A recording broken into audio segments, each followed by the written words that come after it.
ទេអនុស្សាវរីយ៍បងឈរពីស្រស់ស្រមាត្រាខ្នល់ខ្នើយកាយដីក្នុងឡាងផ្កាស្នាវិញផ្សាយនេត្រាសាស្នារយជាតិលាហើយរំដួលក៏ស្នា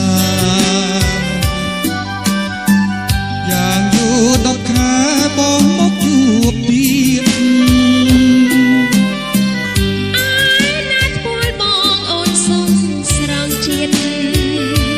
ទោះបីបងឃ្លានរសជាតិអូនចាំ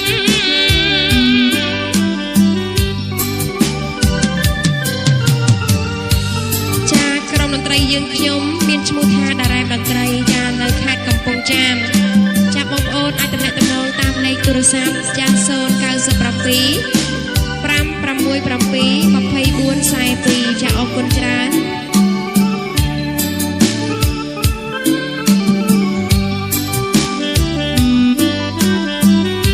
បងមិនភ្លេចទេអនុស្សាវរីយ៍បងនឹងឈរពីស្រស់សុមាត្រា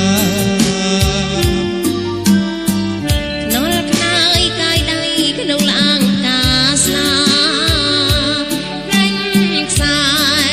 នេត្រាសាស្នារយជាតិលាហើ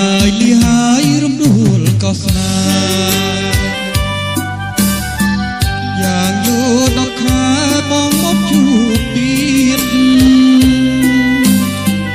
អាយណាដៃបងអូនសុំស្រងជាតិ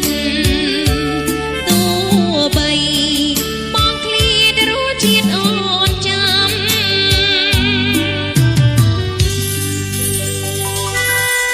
លាហើយសូមអ